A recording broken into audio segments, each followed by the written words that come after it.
Hello guys, welcome back to my YouTube channel in new latest topics. So ನಾನು ಈ ದಿನ BComನ 6th ಸೆಮಿಸ್ಟರ್ನ ವಿದ್ಯಾರ್ಥಿಗಳಿಗೆ ತುಂಬಾ ಯೂಸ್ಫುಲ್ ಆಗಿರೋ ವಿಡಿಯೋ ಬಂದಿದ್ದೀನಿ.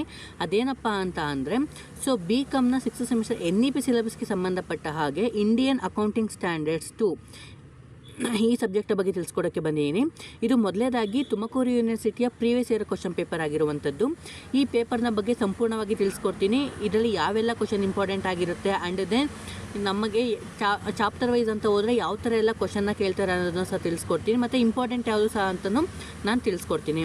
ಸೊ ನೋಡಿ ಗೈಸ್, ಮೊದಲೇದಾಗಿ ಈ ವಿಡಿಯೋ ಶುರು ಮಾಡೋಕ್ಕಿಂತ ಮುಂಚೆ ಸೊ ನಮ್ಮ ಚಾನಲ್ ಸಬ್ಸ್ಕ್ರೈಬ್ ಮಾಡ್ಕೊಂಡು ತಪ್ಪದೇ ಸಬ್ಸ್ಕ್ರೈಬ್ ಮಾಡಿಕೊಂಡು ಈ ವಿಡಿಯೋಗೊಂದು ಲೈಕ್ ಕೊಡಿ ಮತ್ತು ನಿಮ್ಮ ಫ್ರೆಂಡ್ಗಳಿಗೂ ಆದಷ್ಟು ಶೇರ್ ಮಾಡಿ. ಈ ಇಂಡಿಯನ್ ಅಕೌಂಟಿಂಗ್ ಸ್ಟ್ಯಾಂಡರ್ಡ್ಸ್ ಅನ್ನುವಂಥದ್ದು ಇದು ನಿಮಗೆ ಮೇಜರ್ ಅಂದರೆ ನಿಮಗೆ so important paper and course subject ಅಂತಲೇ ಹೇಳ್ಬೋದು, ಅದರಲ್ಲೂ ಫೈನಲ್ ಸೆಮ್ಗೆ. ಸೊ ಇಂಡಿಯನ್ ಅಕೌಂಟಿಂಗ್ ಸ್ಟ್ಯಾಂಡರ್ಡ್ಸ್ 2 ಅನ್ನುವಂಥದ್ದು ಇವರಿಗೆ ಕೆಲವರು ಆಪ್ಷನಲ್ ಸಹ ತೊಗೊಂಡಿರ್ತೀರ, ನೀವು ಬೇರೆಯವರು HRM CRL ಆ ಥರ CRM ಆ ಥರ ತೊಗೊಂಡಿರ್ತೀರ. ಸೊ ಬನ್ನಿ ಗೈಸ್, ಈ ವಿಡಿಯೋ ಈ ರೀತಿ ಶುರು ಮಾಡೋಣ. ಸೊ ಸ್ವಲ್ಪ ಡಿಸ್ಟರ್ಬ್ ಐತೆ ಗೈಸ್ ಈ ಎನ್ವಿರಾನ್ಮೆಂಟು, ಅಂದರೆ ಇದು ವಿಡಿಯೋ ಮಾಡಲೇಬೇಕು ಅಂತ ಹೇಳಿ ಮಾಡ್ತಾ ಇರೋದು ಕಾರಣ. ಸೊ ಸ್ವಲ್ಪ ಅಂಡರ್ಸ್ಟ್ಯಾಂಡಿಂಗ್ ಮಾಡಿಕೊಂಡು ನೋಡ್ಕೊಳ್ಳಿ. ಸಾರಿ. ಸೊ ಇಲ್ಲ ಅಂದರೆ ನಾನು ಈ ವಿಡಿಯೋ ಅಪ್ಲೋಡ್ ಮಾಡೋಕ್ಕೆ ತುಂಬ ಡಿಲೇ ಆಗ್ತಿತ್ತು. So sorry guys. ಸೊ ಬನ್ನಿ ಗೈಸ್, ಮೊದಲನೇದಾಗಿ ನಿಮ್ಗೆ ಗೊತ್ತಿರೋ ಹಾಗೆ ಇಂಡಿಯನ್ ಅಕೌಂಟಿಂಗ್ ಸ್ಟ್ಯಾಂಡರ್ಡ್ಸ್ 2ಗೆ ಸಂಬಂಧಪಟ್ಟ ಹಾಗೆ ಸೊ ನಾವು ಮೊದಲನೇದಾಗಿ ನೋಡೋದಾದರೆ ಏನಪ್ಪ ಅಂತ ಹೇಳ್ಬೋದು ಅಂದರೆ, ನಮಗೆ MCQ ಕ್ವಶನ್ಸ್ ಇರುತ್ತೆ, 2 ಮಾರ್ಕ್ಸ್ ಇರುತ್ತೆ, 4 ಮಾರ್ಕ್ಸ್ ಇರುತ್ತೆ, ಆ್ಯಂಡ್ ಅದೇ ನಿಮ್ಗೆ ಗೊತ್ತಿರೋ ರೀತಿ 12 ಮಾರ್ಕ್ಸ್ ಸಹ ಇರುತ್ತೆ. ಅದನ್ನು ನೀವು ಸಂಪೂರ್ಣವಾಗಿ ತಿಳಿಸ್ಕೊಡ್ತಾ ಹೋಗ್ತೀನಿ. ಸೊ ಬನ್ನಿ ನೋಡೋಣ. ನೋಡಿ ಗೈಸ್, ಮೊದಲನೇದಾಗಿ MCQ ಕ್ವಶನ್ಸು ನಾವು ಎಲ್ಲ ಸಹ ಅಟೆಂಡ್ ಮಾಡಬೇಕಾಗಿರುತ್ತೆ. ಸೊ ಅದರಲ್ಲಿ ನಮಗೆ ಫಸ್ಟ್ನೇ ಕ್ವಶನ್ ಬಂದು, so consolidate balance sheet means ಅಂದರೆ, ಸೊ ಕ್ರೋಢೀಕೃತ ಅಡಾವೆ ಪತ್ರಿಕೆಯ ಅರ್ಥವು ಏನು ಅಂತ ಕೇಳ್ತಾ ಇದೆ. ಸೊ ಅದಕ್ಕೆ ನಮಗೆ ಮೀನಿಂಗ್ ಬಂದುಬಿಟ್ಟು, ಅಂದರೆ ನಮಗೆ ಆಪ್ಷನ್ನ ಕೊಟ್ಟಿದ್ದಾನೆ, ಅದಕ್ಕೆ ಆನ್ಸರ್ ನೋಡೋದಾದರೆ ವಿತ್ ಆನ್ಸರ್ ಸಹ ತಿಳ್ಸ್ಕೊಳ್ಳೋಣ. ಸೊ ಅದರ ಮೊದಲನೇದಾಗಿ ಆನ್ಸರ್ ನೋಡೋದಾದರೆ ಫಸ್ಟ್ ಆಪ್ಷನಲ್ಲಿ ಹೋಲ್ಡಿಂಗ್ ಕಂಪನಿ ಬ್ಯಾಲೆನ್ಸ್ ಶೀಟ್ ಅಂತ ಇದೆ. Next subsidiary company balance sheet. Next combining of the separate balance sheet of holding company and its subsidiary company, ಇದೊಂದು ಆಪ್ಷನ್ ಕೊಟ್ಟಿದೆ. ಇದಕ್ಕೆ all of the above. So ಇದಕ್ಕೆ ನಾವು answer ನೋಡೋದಾದರೆ ಮೂರನೇ ಆನ್ಸರ್ ಇದಾಗಿರುವಂಥದ್ದು ನೋಡಿ, combining of the separate balance sheet of the holding company and its the subsidiary company. ಅಂದರೆ ನಮಗೆ ಈ scholar is the consolidate balance ಶೀಟಿಗೆ ಸಂಬಂಧಪಟ್ಟಾಗೆ separate balance ಶೀಟ್ನೂ ಹೊಂದಿರುತ್ತೆ ಮತ್ತು ಹೋಲ್ಡಿಂಗ್ನ ಸಬ್ಸಿಡರಿ ಕಂಪನಿನೂ ಹೊಂದಿರುತ್ತೆ. ಇದಕ್ಕೆ ಸಿ ಆನ್ಸರ್ ಆಗಿರುವಂಥದ್ದು. ಅಂದರೆ ಧಾರಕ ಕಂಪನಿ ಮತ್ತು ಸಹಾಯಕ ಕಂಪನಿಯ ಪ್ರತ್ಯೇಕ ಅಡವೆ ಪತ್ರಗಳನ್ನು ಕ್ರೋಢೀಕರಿಸುವುದು, ಇದಕ್ಕೆ ಇದು ಆನ್ಸರ್ ಆಗಿರುವಂಥದ್ದು. ಇನ್ನು ನೆಕ್ಸ್ಟ್ ಕ್ವಶನ್ ನೋಡೋದಾದರೆ, ಸೊ ನೋಡ್ಕೊಳ್ಳಿ. ಸೊ ಅಂದರೆ ABC ಕಂಪನಿ ಪೇಡ್ ಮಾಡಿರೋಂಥದ್ದು 20 lakhs to subsidiary company. So subsidiary XYZ company to acquire 70% of equity ಶೇರ್ನ ಅಕ್ವೈರ್ ಮಾಡ್ಕೊಂಡಿದೆ. XYZ company as share capital of 10 lakh, capital profit of ₹15 lakh. ಓಕೆನಾ. And reserve loss of 1 lakh ಕೊಟ್ಟಿದ್ದಾನೆ. What is value of goodwill? So ಇದಕ್ಕೆ answer ಬಂದುಬಿಟ್ಟು 17,50,000 ಆಗಿರುವಂಥದ್ದು. ಅಂದರೆ ಇಲ್ಲಿ 1680 ಇದೆ, 1750 ಇದೆ, 20 lakh ಇದೆ, 3,20,000 ಇದೆ. ಸೊ ಇದಕ್ಕೆ ಬಂದುಬಿಟ್ಟು 17,50,000 ಆಗುತ್ತೆ. ಹಂಗಪ್ಪ ಅಂತ ಅಂದರೆ ನಿಮಗೆ ಒಂದು ಫಾರ್ಮುಲಾ ಹೇಳ್ತೀನಿ ನೋಡಿ. Goodwill is equal to cost of investment minus holding company share in net assets. ಇದಕ್ಕೆ ನೀವು ಮಾಡಿಕೊಂಡ್ರೆ ಇದಕ್ಕೆ ಆನ್ಸರ್ ಸಿಗುವಂಥದ್ದು. ಸೊ 17,50,000. ಇನ್ನು ನೆಕ್ಸ್ಟ್ ಕ್ವಶನ್ ನಾವು ನೋಡೋದಾದರೆ, so which of the following Indian accounting standards comprise post employee benefit? ಅಂದರೆ ಈ ಕೆಳಗಿನ ಯಾವ ಭಾರತೀಯ ಲೆಕ್ಕಪತ್ರ ಮಾನದಂಡವು ಉದ್ಯೋಗಿಗಳಿಗೆ ಉದ್ಯೋಗ ನಂತರದ ಸೌಲಭ್ಯಗಳನ್ನು ಒಳಗೊಂಡಿದೆ? ಸೊ ಇದಕ್ಕೆ ನಮ್ಗೆ ಆಪ್ಷನ್ ಬಂದು Indian accounting standards 33, Indian accounting standards 116, Indian accounting standards 19, Indian accounting standards 119. So ಇದಕ್ಕೆ ಆನ್ಸರ್ ನೋಡೋದಾದರೆ, ಸೊ ನೀವು ಆಲ್ಮೋಸ್ಟ್ ನೀವು ಓದ್ಕೊಬೇಕಾದ್ರೆ ಇಂಡಿಯನ್ ಅಕೌಂಟಿಂಗ್ ಸ್ಟ್ಯಾಂಡರ್ಡ್ಸ್ 19ನ ಪ್ರಕಾರ ಸೊ ಇದು ಯಾವುದಪ್ಪ ಅಂದರೆ deals with employee benefit including post employment ಬೆನಿಫಿಟ್ನ ಬಗ್ಗೆ ಇದು ತಿಳಿಸ್ಕೊಡುವಂಥದ್ದು. So option C. ಸೊ ಇದು ನಮಗೆ 4ನೇ ಕ್ವಶನ್ ಅಂತ ನೋಡೋದಾದರೆ, ಎಕ್ಸ್ಪ್ಯಾಂಡ್ CFDA ಅಂದರೆ CFDನ ಎಕ್ಸ್ಪ್ಯಾಂಡ್ ಮಾಡಿ ಅಂತ ಹೇಳಿದರೆ, ಅದಕ್ಕೆ ನಮ್ಗೆ ಆಪ್ಷನ್ ಬಂದುಬಿಟ್ಟು ಅಂತ ಹೇಳಿದರೆ central of federal domestic assistance. Next control food delivery apps. Okay. Catalogue of federal domestic application. Next catalogue of federal domestic assistance. ಇದಕ್ಕೆ ಆನ್ಸರ್ ಬಂದುಬಿಟ್ಟು ಏನಪ್ಪ ಆಗುತ್ತಪ್ಪ ಅಂತ ನೋಡೋದಾದರೆ option 4 catalogue of federal domestic assistance ಇದಕ್ಕೆ ಆನ್ಸರ್ ಆಗಿರುವಂಥದ್ದು. ಓಕೆನಾ. CFD ಇವೆಲ್ಲ ಎಕ್ಸ್ಪೆಂಡಿಸ್ important ಆಗಿರುತ್ತೆ, ನೋಡ್ಕೊಳ್ಳಿ. ಇನ್ನು next question, example of the non financial assets ಅಂದರೆ ಹಣಕಾಸುಯೇತರ ಸ್ವತ್ತುಗಳಿಗೆ ಉದಾಹರಣೆಯನ್ನು ಕೊಡಿ ಅಂತ ಹೇಳಿದ್ದಾರೆ. ಸೊ ಅದಕ್ಕೆ ಮೊದಲನೇದಾಗಿ ಅಂತ ನೋಡೋದಾದರೆ ಓಕೆನಾ. ಸೊ ಅದಕ್ಕೆ ನಮ್ಗೆ ಆಪ್ಷನ್ ಕೊಟ್ಟಿದ್ದಾರೆ inventory, plant and machinery, intangible assets, all of the above. So ಇದಕ್ಕೆ ಆನ್ಸರ್ ಬಂದು ಏನಾಗುತ್ತಪ್ಪ ಅಂದರೆ ಆಲ್ ಆಫ್ ದಿ ಎಬೋ ಅಂತ ಆಗುತ್ತೆ. ಸೊ ನಾನ್ ಫಿನಾನ್ಷಿಯಲ್ ಅಸೆಟ್ಸಲ್ಲಿ ಇವೆಲ್ಲ ಬರುವಂಥದ್ದು inventory, plant and machinery and intangible assets ಇದು ನಾನ್ ಫಿನಾನ್ಷಿಯಲ್ ಅಸೆಟ್ಸ್ ಅಂತ ಹೇಳ್ತೀವಿ. ಓಕೆನಾ. ಇನ್ನು next question, an agreement between two or more parties that create enforceable rights and obligation is called ಅಂದರೆ ಜಾರಿಗೊಳಿಸಬಹುದಾದ ಹಕ್ಕುಗಳು ಮತ್ತು ಬಾಧ್ಯತೆಗಳನ್ನು ಸೃಷ್ಟಿಸುವ ಎರಡು ವ್ಯಕ್ತಿಗಳ ನಡುವಿನ ಮಾತುಕತೆಯನ್ನು ಡ್ಯಾಶ್ ಎಂದು ಕರೆಯುವರು. ಸೊ ಇದಕ್ಕೆ ಆನ್ಸರ್ ಅಂತ ನೋಡೋದಾದರೆ ನಮ್ಗೆ ಆಪ್ಷನ್ ಕೊಟ್ಟಿದ್ದಾರೆ ನೋಡಿ, contract, transaction price, revenue, none of the above. So ಇದಕ್ಕೆ ಆನ್ಸರ್ ಬಂದ್ಬಿಟ್ಟು ಕಾಂಟ್ರಾಕ್ಟ್ ಆಗಿರುವಂಥದ್ದು, ಒಪ್ಪಂದ ಅಂತ ಕರಿತೀವಿ. ಓಕೆನಾ. ನೋಡಿ, an agreement between two or more parties is a create enforceable right is obligation is called contract. ಇನ್ನು ಇದು ನಮಗೆ MCQ ಕ್ವಶನ್ಸ್ ಆಯಿತು. ಅದೇ ರೀತಿ ನಮಗೆ 2 ಮಾರ್ಕ್ಸಿಗೆ ಸಂಬಂಧಪಟ್ಟ ಹಾಗೆ ಯಾವೆಲ್ಲ ನಮಗೆ ಇಂಪಾರ್ಟೆಂಟ್ ಅಂತ ನೋಡೋದಾದರೆ, ಸೊ ಇದರಲ್ಲಿ ಯಾವ ಸಹ ಸ್ಕಿಪ್ ಮಾಡೋಕ್ಕೆ ಹೋಗ್ಬಿಡಿ ಗೈಸ್, ನಿಮಗೆ ಪ್ರತಿಯೊಂದು ಸಹ ಇಂಪಾರ್ಟೆಂಟ್ ಆಗಿರುವಂಥದ್ದು. ಸೊ ನೋಡ್ಕೊಳ್ಳಿ. ಮೊದಲನೇದಾಗಿ ಓಕೆನಾ, 2 ಮಾರ್ಕ್ಸಿಗೆ ಅಂತ ನೋಡೋದಾದರೆ give the meaning of subsidiary company ಅಂದರೆ ಸಹಾಯಕ ಅಂಗಸಂಸ್ಥೆ ಕಂಪನಿಯ ಅರ್ಥವನ್ನು ನೀಡಿ. ಸೊ ಇದಕ್ಕೆ ನಾವು ಆನ್ಸರ್ ಅಂತ ನೋಡೋದಾದರೆ, ಸೊ ನೋಡ್ಕೊಳ್ಳಿ. So meaning of subsidiary company ಅಂತ ಅಂದರೆ a company controlled by another company ಅಂದರೆ holding company, generally more than 50% voting power is held by holding company. So ಇದನ್ನು ನಾವು ಸಬ್ಸಿಡರಿ ಕಂಪನಿ ಅಂತ ಕರಿತೀವಿ. ಇನ್ನು next question, state any 4 employee benefits ಅಂದರೆ ಉದ್ಯೋಗಿಗಳಿಗೆ ನೀಡುವ ಯಾವುದಾದ್ರೂ 4 ಸೌಲಭ್ಯಗಳನ್ನು ತಿಳಿಸಿ. ಎಂಪ್ಲಾಯಿ ಬೆನಿಫಿಟ್ಸ್ ಯಾವ್ಯಾವಪ್ಪ ಅಂತ ನೋಡೋದಾದರೆ ಯಾವುದಾದ್ರೂ 4 ಅಂತ ಅಂದರೆ ಮೊದಲನೇದಾಗಿ ಸ್ಯಾಲರಿ ಆ್ಯಂಡ್ ವೇಜಸ್ ಕೊಡ್ತೀವ, ನೆಕ್ಸ್ಟು ಪ್ರಾವಿಡೆಂಟ್ ಫಂಡ್ ಕೊಡ್ತೀವ, ಗ್ರ್ಯಾಚ್ಯುಟಿ ಕೊಡ್ತೀವ, ಪೆನ್ಷನ್ಸ್ ಬೆನಿಫಿಟ್ ಕೊಡ್ತೀವ. ಇಷ್ಟು ನಮ್ಮ ಎಂಪ್ಲಾಯೀಸ್ ಬೆನಿಫಿಟ್ ಅಂತ ನಾವಿಲ್ಲಿ ತೊಗೊಬೋದು.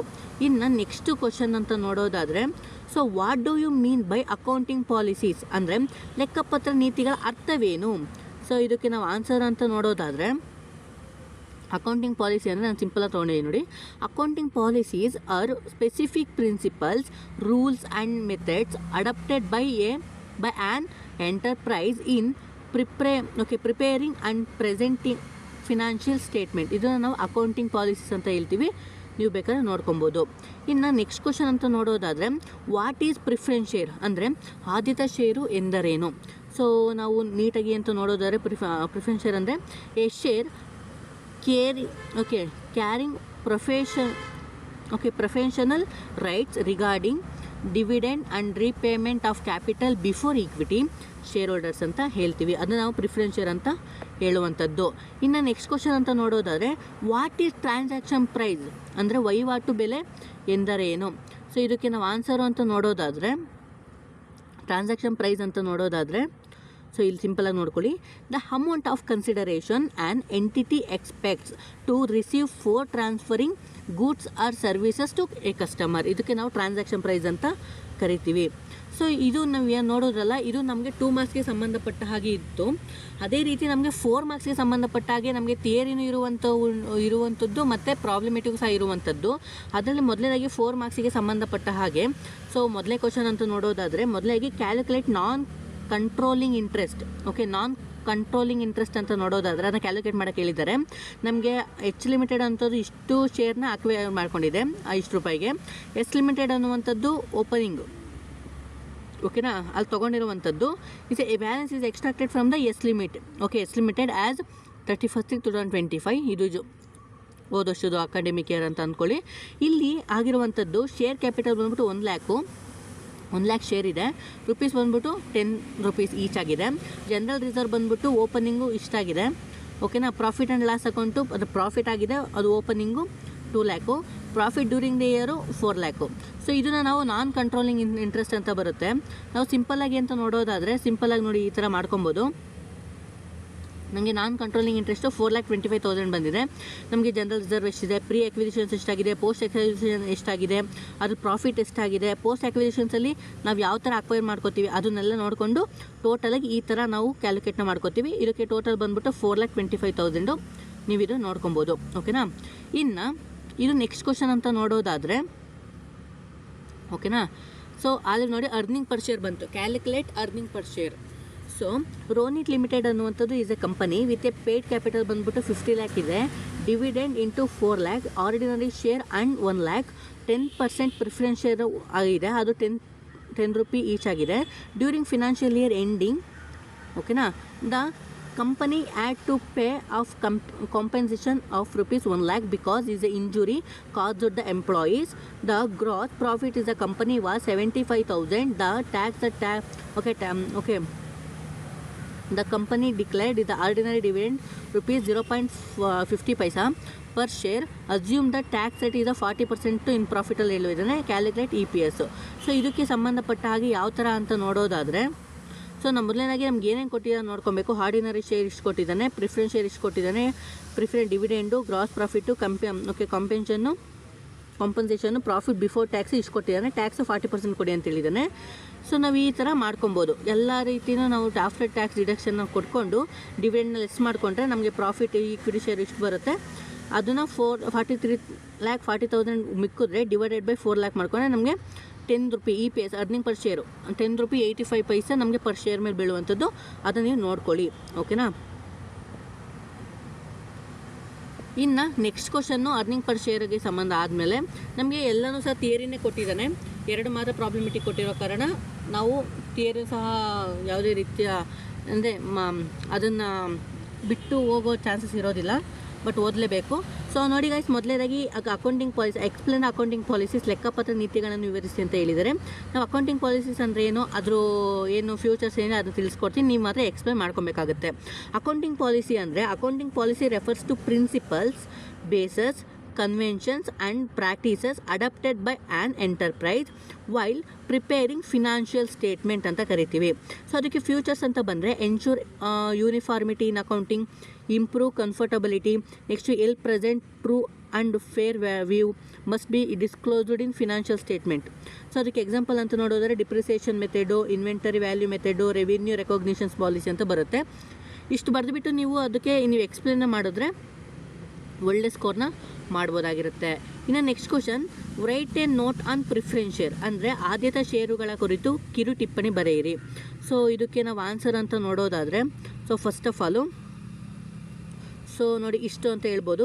ಪ್ರಿಫರೆನ್ಸ್ ಶೇರ್ ಅಂತ ಅಂದರೆ preference share is a share that enjoy preference share over equity share regarding payment of dividend, repayment of capital and winding up ಅಂತ ಹೇಳ್ತೀವಿ. ಫ್ಯೂಚರ್ಸ್ ಅಂತ ನೋಡೋದಾದರೆ fixed dividend rate, priority of dividend, limited voting rights, low risk than equity share ಅಂತ ಹೇಳ್ತೀವಿ. ಇದಕ್ಕೆ ಇದು answer ಆಗಿರುತ್ತೆ preference ಶೇರಿಗೆ. ಓಕೆನಾ. ಇನ್ನು ಅದೇ ರೀತಿ ನೆಕ್ಸ್ಟ್ ಕ್ವಶನ್ ಅಂತ ನೋಡಿದ್ರೆ, explain the measurement of Indian accounting standards 115 ಅಂದರೆ ಭಾರತೀಯ ಲೆಕ್ಕಪತ್ರ ಮಾನದಂಡ 115ರ ಅಳತೆಯನ್ನು ವಿವರಿಸಿ. ಸೊ ನಾವು ಅದಕ್ಕೆ ಆನ್ಸರ್ ಅಂತ ನೋಡೋದಾದರೆ ನೋಡಿ ಈ ರೀತಿ ಬರಿಬೋದು. ಮೊದಲನೇದಾಗಿ ಅದು ಯಾವುದಕ್ಕೆ ಸಂಬಂಧಪಟ್ಟಿತ್ತು ಅಂತ ನಾವು ನೋಡ್ಕೊಬೇಕಾಗುತ್ತೆ. Measurement under Indian accounting standards 115 ಅಂತ ಅಂದರೆ the measurement of revenue under Indian accounting standards 115 is based on the transaction price. So ಅದ್ರ ಸ್ಟೆಪ್ಸ್ ಅಂತ ನೋಡೋದಾದರೆ ಮೊದಲಿಗೆ identify contract with customer, next identify performance obligations, next determine transaction price, next allocate transaction price, recognise revenue when obligation is satisfied. So ಇದನ್ನು ಇಷ್ಟು ಬರಿಬೋದು. ನೋಡಿ ಇದಕ್ಕೆ revenue is a measured is the amount expected to receive from the customer. ಇದಕ್ಕೆ ಇದು answer ಆಗಿರುವಂಥದ್ದು. ಇಲ್ಲ ನೀವು ಬೇಕಾದ್ರೆ ಬುಕ್ಕಲ್ಲೂ ಸಹ ನೀವು ನೋಡಿಬಿಟ್ಟು ಬರಿಬೋದಾಗಿರುತ್ತೆ. ಸೊ ಇಷ್ಟು ಏನು ನೋಡೋದ್ರಲ್ಲ, ಇದು ನಿಮಗೆ 4 ಮಾರ್ಕ್ಸ್ಗೆ ಸಂಬಂಧಪಟ್ಟ ಹಾಗೆ ಇತ್ತು. ಅದೇ ರೀತಿ ನಮಗೆ 12 ಮಾರ್ಕ್ಸಿಗೆ ಅಂತ ನೋಡೋದಾದರೆ ನಮಗೆ ಕನ್ಸಾಲಿಡೇಟೆಡ್ ಒಂದು ಬ್ಯಾಲೆನ್ಸ್ ಶೀಟ್ನ ಕೊಟ್ಟಿದ್ದಾನೆ ನೋಡಿ.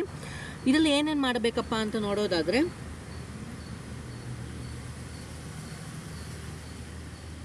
ಸೊ ನೋಡಿ ಕನ್ಸಾಲಿಡೇಟೆಡ್ ಬ್ಯಾಲೆನ್ಸ್ ಶೀಟ್ ಅಂದರೆ consolidated financial statement Indian account standards 110ನ ಪ್ರಕಾರ ಬರುವಂಥದ್ದು. ಇಲ್ಲಿ ನಮಗೆ ಎಚ್ ಲಿಮಿಟೆಡ್ ಅನ್ನುವಂಥದ್ದು 80% ಅಕ್ವೈರ್ ಮಾಡ್ಕೊಂಡಿದೆ of H limited on 1/1/2024. The following is balance sheet to company as per 31/12/2024. So ಇದಕ್ಕೆ ನಮಗೆ ಅಸೆಟ್ನ ಕೊಟ್ಟಿದ್ದಾನೆ, ಲಯಬಿಲಿಟೀಸ್ನ ಕೊಟ್ಟಿದ್ದಾನೆ. ಸೊ ಅಮೌಂಟು ಟ್ಯಾಲಿ ಆಗ್ತಿದೆಯಾ ನೀವು ನೋಡ್ಕೊಬೇಕಾಗತ್ತೆ. ಸೊ ನೋಡ್ಕೊಂಡಿದ್ದ ನಂತರ ಸೊ ನೋಡ್ಕೊಳ್ಳಿ, ಅಡ್ಜಸ್ಟ್ಮೆಂಟ್ ಕೊಟ್ಟಿದ್ದಾನೆ. Bill receivable of S limited include 10,000 ಅದು ಅಕ್ಸೆಪ್ಟೆಡ್ ಬೈ ಎಸ್ ಲಿಮಿಟೆಡ್ ಹಾಕೊಂಡಿದ್ದಾನೆ. Debtors S limited include 50,000 from due to S limited. Stock S limited include goods purchases from S limited for 60,000 which were invoiced by S Limited at profit 25,000 and cost. Prepare a consolidated balance sheet. ಇದು must and should very very important ಆಗಿರುವಂಥದ್ದು. So ನಾನು ಸಿಂಪಲಾಗಿ ಸ್ಟೆಪ್ಗಳನ್ನ ತೊಗೊಂಡಿನಿ ನೋಡಿ. ಯಾವ್ದೇನು ಮಾಡ್ಕೊಬೇಕಪ್ಪ ಅಂತ ನೋಡೋದಾದರೆ I think ಇಲ್ಲೇ ತೋರಿಸ್ತೀನಿ ನೋಡಿ. ಮೊದಲಾಗಿ ಏನೆಲ್ಲ ಕೊಟ್ಟಿದ್ದಾರೆ ಅದು ನೋಡ್ಕೊಳ್ಳಿ. ಹೋಲ್ಡಿಂಗ್ ಕಂಪನಿ ಇಂಟ್ರೆಸ್ಟ್ನ ನೋಡ್ಕೊಬೇಕು. ನೆಕ್ಸ್ಟು ಕ್ಯಾಪಿಟಲ್ ಪ್ರಾಫಿಟ್ ಅಂದರೆ ಪ್ರೀ ಅಕ್ವಿಸಿಷನ್ ಅಂತ ಕೇಳ್ತೀವಿ, ಆ ಸ್ಟೆಪ್ನ ನೀವು ನೋಡ್ಕೊಳ್ಳಿ. ಬೇಕಾದ್ರೆ ಸ್ಕ್ರೀನ್ಶಾಟ್ನ ತೊಗೊಬೋದು. ತದನಂತರ ಓಕೆನಾ, ಇದು ನಮಗೆ ಪ್ರೀ ಅಕ್ವಿಸಿಷನ್ಸಲ್ಲಿ ಬರುತ್ತೆ. ನೆಕ್ಸ್ಟು ಪೋಸ್ಟ್ ಅಕ್ವಿಸಿಷನ್ನು ಓಕೆನಾ, ರೆವಿನ್ಯೂ ಪ್ರಾಫಿಟ್ಗೆ ಸಂಬಂಧಪಟ್ಟಂಗೆ ಪೋಸ್ಟ್ ಅಕ್ವಿಸಿಷನ್ ಏನಾಗಿದೆ ಅದು ನೋಡ್ಕೊಬೇಕು. ನೆಕ್ಸ್ಟು ಕಾಸ್ಟ್ ಆಫ್ ಕಂಟ್ರೋಲ್ ಅಂದರೆ ಗುಡ್ ವಿಲ್ ಅಂತ ಏನು ಬರುತ್ತಲ್ಲ ಅದನ್ನು ನಾವು ಕ್ಯಾಲ್ಕುಲೇಟ್ ಮಾಡ್ಕೊಬೇಕು. ಬೇಕಾದ್ರೆ ಸ್ಕ್ರೀನ್ಶಾಟ್ ತೊಗೊಳ್ಳಿ. ತದನಂತರ ಸ್ಟೆಪ್ 5 ಬಂದು ಮೈನಾರಿಟಿ ಇಂಟ್ರೆಸ್ಟು ಓಕೆನಾ, ಮೈನಾರಿಟಿ ಇಂಟ್ರೆಸ್ಟಿಂದ ಅದನ್ನು ನೋಡ್ಕೊಬೇಕು. ನೆಕ್ಸ್ಟ್ ಅನ್ರಿಯಲೈಸ್ಡ್ ಪ್ರಾಫಿಟ್ ಅದನ್ನು ಕ್ಯಾಲ್ಕುಲೇಟ್ ಮಾಡ್ಕೊಂಡು ತದನಂತರ ಎಲಿಮಿನೇಷನ್ ಆಫ್ ಮ್ಯೂಚುವಲ್ ಡೆಪ್ಸ್ ಇಷ್ಟು ಮಾಡಿಕೊಂಡು ಎಲಿಮಿನೇಟ್ ಬಿಲ್ಲು ಕನ್ಸಾಲಿಡೇಟೆಡ್ ಬ್ಯಾಲೆನ್ಸ್ ಶೀಟಲ್ಲಿ ನಾವಿಷ್ಟು ಮಾಡಬೇಕಾಗುವಂತೆ ಓಕೆನಾ. ಐ ಥಿಂಕ್ ಇದು ನಿಮಗೆ ಕಾಣಿಸ್ತಿದೆ ಅನಿಸುತ್ತೆ. ಸೊ ಇಷ್ಟು ನಮಗೆ ಕನ್ಸಾಲಿಡೇಟೆಡ್ ಬ್ಯಾಲೆನ್ಸ್ ಶೀಟಲ್ಲಿ ಬರುವಂಥದ್ದು ಓಕೆನಾ. ನೀವು ಬೇಕಾದ್ರೆ ಸ್ಕ್ರೀನ್ಶಾಟ್ನ ತೊಗೊಬೋದು. ಇನ್ನು ನೆಕ್ಸ್ಟ್ ಕ್ವಶನ್. ಸೊ ನೋಡಿ ನಮಗೆ ಏನಂತ ಹೇಳಿದ್ದಾನೆ, Manu company had 10 lakh outstanding ordinary share on 1/4/2024. Profit for year 2024-25 was 40 lakh.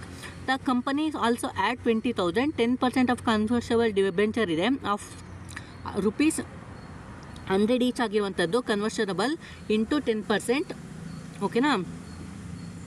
Ordinary share the rate of tax of ಬಂದುಬಿಟ್ಟು 50% ಕೊಡಬೇಕಾಗುತ್ತೆ. ಇಲ್ಲಿ ಅಂದರೆ ಬೇಸಿಕ್ ಅರ್ನಿಂಗ್ ಪರ್ ಶೇರ್ನ ಕೊಡಬೇಕು, ಡಿಲೇಟೆಡ್ ಅರ್ನಿಂಗ್ ಪರ್ ಶೇರ್ನ ಕೊಡಬೇಕು. ಸೊ ಇದನ್ನು ನೀವು ಮಾಡ್ಕೊಬೋದಾಗಿರುತ್ತೆ, ತುಂಬ ಈಸಿ ಇರುವಂಥದ್ದು. ಸೊ ನೋಡಿ ನಮಗೆ ಮಾಮೂಲಿ basic of E P S and diluted E P S ಅಂತ ಅಂದರೆ ಗಿವನ್ ಎಷ್ಟು ಕೊಟ್ಟಿದ್ದಾನೆ ಬೇಸಿಸ್ಸು. ನೆಕ್ಸ್ಟ್ ಅದೇ ರೀತಿ ಕ್ಯಾಲ್ಕುಲೇಟ್ ಮಾಡಿಕೊಂಡು ಅಡ್ಜಸ್ಟ್ಮೆಂಟ್ ಅರ್ನಿಂಗ್ನ ಮಾಡಿಕೊಂಡು additional share divided 3.42 per share ಬರುವಂಥದ್ದು. ಇದನ್ನು ಬೇಕಾದ್ರೆ ನೀವು ನೋಡ್ಬೋದಾಗಿರುತ್ತೆ ಓಕೆನಾ. ಸ್ಕ್ರೀನ್ಶಾಟ್ ತೊಗೊಳ್ಳಿ. ಸೊ ಇದು ನಮಗೆ ಇಂಪಾರ್ಟೆಂಟ್ ಆಗಿರುವಂಥದ್ದು. ಇನ್ನು ನೆಕ್ಸ್ಟ್ ಕ್ವಶನ್ ಅಂತ ನೋಡೋದಾದರೆ ಓಕೆ, ನಮಗೆ ಆಲ್ಮೋಸ್ಟ್ ಆಲ್ ಎಲ್ಲವೂ ಸಹ ಪ್ರಾಬ್ಲಮ್. ಸೊ ಥಿಯರಿನ ಕೊಟ್ಟಿದ್ದಾನೆ. ಸೊ ಥಿಯರಿನ ಸಹ ಎಲ್ಲೂ ಸಹ ನೆಗ್ಲೆಕ್ಟ್ ಮಾಡೋಕ್ಕೆ ಹೋಗಬೇಡಿ. ಸೊ ನೋಡಿ ಗೈಸ್, ಮೊದಲೇದಾಗಿ ನಮಗೆ what are the disclosure of changes in accounting policy and disclosure of changes in estimated as per Indian accounting standards 8 ಅಂದರೆ ಭಾರತೀಯ ಲೆಕ್ಕಪತ್ರ ಮಾನದಂಡದ ಪ್ರಕಾರ 8ರ ಪ್ರಕಾರ ಲೆಕ್ಕಪತ್ರ ನೀತಿಯಲ್ಲಿನ ಬದಲಾವಣೆಗಳು ಮತ್ತು ಅಂದಾಜುಗಳಲ್ಲಿನ ಬದಲಾವಣೆಗಳ ಬಹಿರಂಗಪಡಿಸುವಿಕೆ ಯಾವುವು ಅಂತ ಕೇಳಿದ್ದಾನೆ. ಸೊ ಅದನ್ನ ನಾನು ಸಿಂಪಲಾಗಿ ತೊಗೊಂಡಿದ್ದೀನಿ ಪಾಯಿಂಟು. ಅದು ನೀವು ಎಕ್ಸ್ಪ್ಲೇನ್ ಮಾಡಬೇಕು. ಸುಮಾರು ಒಂದು 3 ಪಾಯಿಂಟ್ ಅಂದರೆ 3 ಪೇಜ್ ಇರಬೇಕು. ನಾನು ಸಿಂಪಲ್ ನಿಮ್ಗೆ ತಿಳ್ಸ್ಕೊಡೋಕ್ಕೆ ಅಂತ ನೋಡೋದಾದರೆ ಒಂದು ನೇಚರ್ ಆಫ್ ಚೇಂಜಸ್ ಆಗುತ್ತೆ, ರೀಸನ್ ಆಫ್ ಚೇಂಜಸ್ ಆಗುತ್ತೆ, amount of impact of the current year, affected on future periods, comparative information adjustment. So ಇದನ್ನು ನೀವು ಡಿಸ್ಕ್ಲೋಜರ್ ಆಫ್ ಫಿನಾನ್ಷಿಯಲ್ ಸ್ಟೇಟ್ಮೆಂಟಲ್ಲಿ ನೀವು ತೋರಿಸ್ಕೊಬೋದು ಓಕೆನಾ. ಇಷ್ಟು ನೀವು ಬರೆದ್ಬಿಟ್ಟು ತದನಂತರ ಈಗ ಡಿಸ್ಕ್ಲೋಜರ್ ಆಫ್ ಅಂದರೆ ಮೊದಲಾಗಿ ಇಂಡಿಯನ್ ಅಕೌಂಟಿಂಗ್ ಸ್ಟ್ಯಾಂಡರ್ಡ್ಸ್ 8ರ ಪ್ರಕಾರ ಏನಿದೆ ಅಂತ ನೀವು ತಿಳ್ಸ್ಕೊಂಡಿದ ನಂತರ ನೀವು ಅದನ್ನು ನೀವು ಪಾಯಿಂಟ್ನ ಬರೆದು ಒಂದು 8 ಪಾಯಿಂಟ್ ಬರೀರಿ, ಸೇರಿಸ್ಕೊಳ್ಳಿ. ಇಲ್ಲ ಚಾಟ್ ಜಿಪಿಟಿ ಸರ್ಚ್ ಮಾಡಿ ನಿಮ್ಗೆ ಸಿಗುತ್ತೆ. ನಾನು ಜಸ್ಟ್ ಅದನ್ನು ನಾನು ಸಿಂಪಲಾಗಿ ತೊಗೊಂಡ್ಬಿಟ್ಟಿದ್ದೀನಿ. ಸೊ ಅದು ನೀವು ನೋಡ್ಕೊಳ್ಳಿ, ತುಂಬಾ ಇಂಪಾರ್ಟೆಂಟ್ ಆಗಿರುವಂಥದ್ದು. ಇನ್ನು next question, what is financial instrument? ಒಂದು ಅಂದರೆ ಫಿನಾನ್ಷಿಯಲ್ ಇನ್ಸ್ಟ್ರೂಮೆಂಟ್ಸ್ ಅಂದರೆ ಏನು? What are the characteristics of equity instruments ಅಂದರೆ ಹಣಕಾಸು ಸಾಧನಗಳು ಎಂದರೇನು? ಈಕ್ವಿಟಿ ಸಾಧನ ಗುಣಲಕ್ಷಣಗಳು ಯಾವುವು? ಅದು ಕ್ಯಾರೆಕ್ಟರಿಸ್ಟಿಕ್ಸ್ ಅಂತ ನೋಡೋದಾದರೆ ಸೊ ಸಿಂಪಲಾಗಿ ಮೊದಲನೇದಾಗಿ ಅದೇನು ಅಂತ ನೋಡೋಣ. ಫಿನಾನ್ಷಿಯಲ್ ಇನ್ಸ್ಟ್ರೂಮೆಂಟ್ ಅಂದರೆ a contract to give rise to financial asset of one equity and financial liability or equity instruments or another entity. So ಇದು ನಮಗೆ ಫಿನಾನ್ಷಿಯಲ್ ಇನ್ಸ್ಟ್ರೂಮೆಂಟ್ ಮೀನಿಂಗ್ ಆಯಿತು. ತದನಂತರ ನಮಗೆ ಅದು ಕ್ಯಾರೆಕ್ಟರಿಸ್ಟಿಕ್ಸ್ ಅಂತ ನೋಡೋದಾದರೆ represents ownership interest, no contractual obligations to repay ಓಕೆನಾ. Next residential interest in assets, voting rights, dividend paid from profit. ಇದಕ್ಕೆ ಇದು ಆನ್ಸರ್ ಆಗಿರುವಂಥದ್ದು. ಇನ್ನು ನೆಕ್ಸ್ಟ್ ಕ್ವಶನ್ನು ಲಾಸ್ಟ್ ಕ್ವಶನ್ ಈ ಪೇಪರಲ್ಲಿ ಅಂತ ನೋಡೋದಾದರೆ explain the 5 step model as per Indian accounting standards 115 ಅಂದರೆ ಭಾರತೀಯ ಲೆಕ್ಕಪತ್ರ ಮಾನದಂಡ 5ರ ಪ್ರಕಾರ 5 ಹಂತದ ಮಾದರಿಗಳನ್ನು ವಿವರಿಸಿ ಅಂದರೆ ಇಂಡಿಯನ್ ಅಕೌಂಟಿಂಗ್ 150 ಅಂತ ನೋಡೋದಾದ್ರೆ, ಒಂದು identify contract with customer, identify performance obligation, determine transaction price, allocate transaction price to obligations, recognise revenue when performance obligations is satisfaction. Okay, satisfied. So ಇದು ಏನಿತ್ತಲ್ಲ ನಿಮಗೆ ಇಂಡಿಯನ್ ಅಕೌಂಟಿಂಗ್ ಸ್ಟ್ಯಾಂಡರ್ಡ್ಸ್ಗೆ ಸಂಬಂಧಪಟ್ಟ ಹಾಗೆ ಇಷ್ಟು ನಿಮಗೆ ತುಂಬಾ ಇಂಪಾರ್ಟೆಂಟ್ ಆಗಿರುವಂಥದ್ದು. ಇದು NEP ಪೇಪರ್ ಅಂತಲೇ ಹೇಳ್ಬೋದು. ಸೊ ಇನ್ನು ನೆಕ್ಸ್ಟ್ ಯಾವೆಲ್ಲ ಬರ್ತವೆ ಅವೆಲ್ಲ SEPಗೆ ಸಂಬಂಧಪಟ್ಟ ಹಾಗೆ ಇರುವಂಥದ್ದು. ಸೊ ಇಷ್ಟು ಹೇಳ್ತಾ thank you guys, bye, see you next ವಿಡಿಯೋಲಿ ಸಿಗೋಣ ಅಂತ ಹೇಳ್ತಾ ಇದೆಲ್ಲ ನಿಮ್ಮ ಫ್ರೆಂಡ್ಗಳು ಆದಷ್ಟು ಶೇರ್ ಮಾಡಿ, ಅವ್ರಿಗೂ ಸಹ ಇನ್ಫಾರ್ಮೇಷನ್ ಸಿಗಲಿ. ಸೊ ಸಾರಿ ಫಾರ್ ಅಪಲೈಸ್ ಯಾಕಪ್ಪ ಅಂತಂದರೆ ತುಂಬ ಡಿಸ್ಟರ್ಬ್ ಇದೆ ಗೊತ್ತು, ಬಟ್ ನಾನು ನೈಟ್ ಮಾಡಬೇಕು ಅಂತಂದರೆ ನಿಮಗೆ ತುಂಬ ಡಿಲೇ ಆಗಿಬಿಡುತ್ತೆ. ಸೊ ಅದಕ್ಕೋಸ್ಕರ ಸಾರಿ ಗೈಸ್, ನೆಕ್ಸ್ಟ್ ವಿಡಿಯೋ ಸಿಗೋಣ.